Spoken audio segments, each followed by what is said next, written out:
What do you do at Windmill? Oh, a little bit of everything. Mostly I act as the quote-unquote manager, but if litter boxes need to be cleaned, I do them. Visit with the animals, medicate, wait on customers. We set up, like, to have MinSnap, which is a spay-neuter assistance program. People come out, answer people's questions, try and help people place animals that they need to find homes for. Work with Wildlife Rehabilitate and Release Organization with wildlife rescue. What inspired you to start this animal rescue? Oh gosh, the kids in town kind of got me started. I mean, I've always loved animals. That's why I started as a feed store. And the kids in town started bringing stray animals and orphans to us, and it just kind of expanded from there. How many animals do you take in every year? That varies a lot. There's quite a bit of variation. If you include the wild animals that we help place in the proper facilities, very comfortable to say over 200 a year. What caused them to be brought to Windmill? The wildlife, usually it's because they're orphans or they're injured. The cats, most frequently, it's people find them and they're in pretty rough shape, and so we take them in. How many of those animals get adopted every year? Again, that varies a lot. The wildlife were very successful in getting into rescue and rehabilitate facilities, and so they all pretty much get released back into the wild. We've had a few that were not releasable that have gone to educational institutions to help there. As far as the cats, oh gosh, a lot of variation. This last year we've had very good placement. We've probably placed about 25 cats. Dogs, we placed 3 dogs. How long do animals stay at Windmill before they get adopted? That's a big range there. We had guinea pigs that came in and got adopted out within 45 minutes of coming in, and we've had guinea pigs that lived here for years. Some of these cats have been here for 17 years. So how does that volunteering affect Windmill? Without the volunteers, we couldn't do what we do. Having people come in to take care of the animals, clean, feed, water, make sure they're healthy, trim their toenails, all that stuff. That's crucial to the animals. Then we have volunteers who drive them to the vet, take them to the vet for their exams and that, or if they're sick. The volunteers who come in and medicate, and then the volunteers who do the website and do fundraising. Those are all really important things. And how do donations affect Windmill? Well, without donations, we wouldn't have the money to run. And I mean, I shouldn't say most of the time, for many years, I was the only source of funding for Windmill, for the rescue. And as we got more animals and veterinary bills got higher and that, just couldn't afford to keep doing that, so the donations really helped keep Windmill afloat. And then how much on average do you receive in donations each year? Oh, previous years we were lucky to get 10,000. This last year with the news media coverage that we got, just after the news media coverage alone, we had almost $15,000 in donations.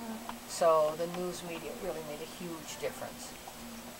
Okay, and then what's your policy on euthanization? We do not euthanize.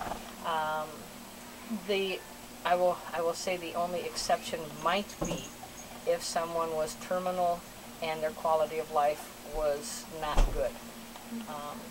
It's kind of sounds really silly, but you can tell. They tell you when it's time.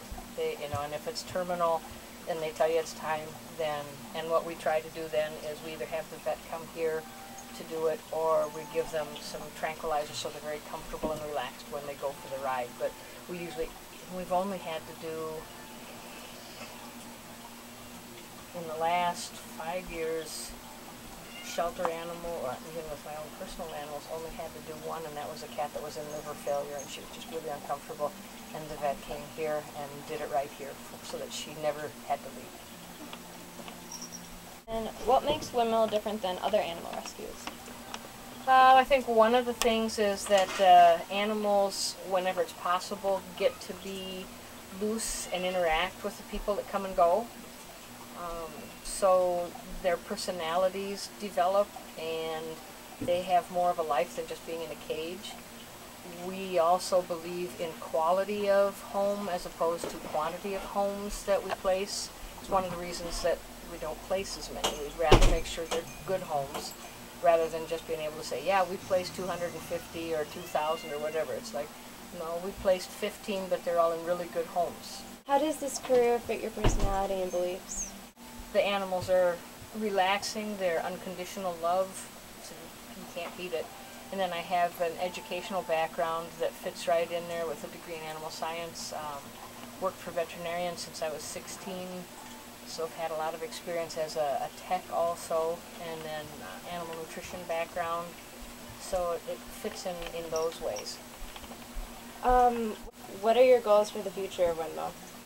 It would be just absolutely wonderful if at some point Windmill actually had a facility with lots of acreage and had a building that would allow both domestic animal rescue and wildlife rescue, and with the large acreage and hopefully some wetlands and woods around there to be able to do release as well, and help educate people that want to come in and learn about taking care of animals and how to rescue and rehabilitate and train and whatever needed to be done.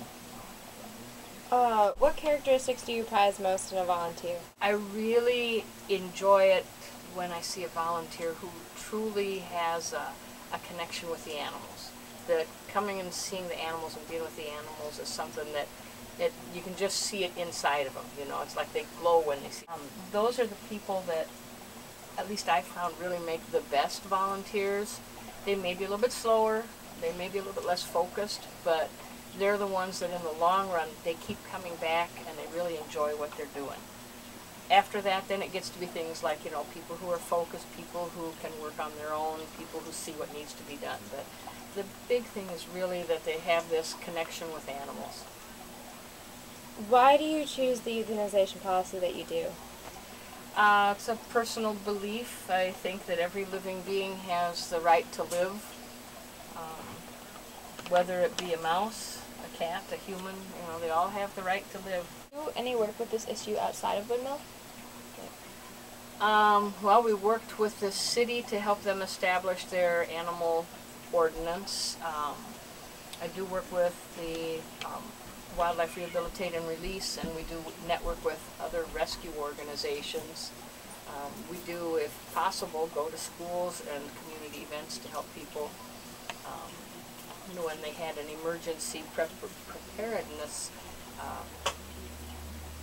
conference out here, we went to discuss how people can be prepared for emergencies for their animals. You know, there was the police department and the fire department and the nurses and all that, but nobody there to talk about, like, if you had to evacuate your animals, what you should do and what to have prepared for that. So we would go and do things like that. How do you think your shelter has impacted our society? The whole of society, I don't know, but I think locally, I've seen kids from the area who have learned to be, what would you call it, better animal caretakers, be more respectful of animals. Some of the kids who volunteer here have gone on in the animal care field, gone on to vet tech programs, or gone on to animal training. And it makes me feel good when I see kids do things like that. We've had youths come here who are in foster homes because they have been in trouble a lot, that have gone on to get jobs, kind of get out of trouble. One of them who was a self-proclaimed pothead who went on to vet tech school, and he's now got a real good job, and he's got 2 kids, and he's a great dad, and he's, you know, and he said he attributes a lot of his change and turnaround to coming here and helping.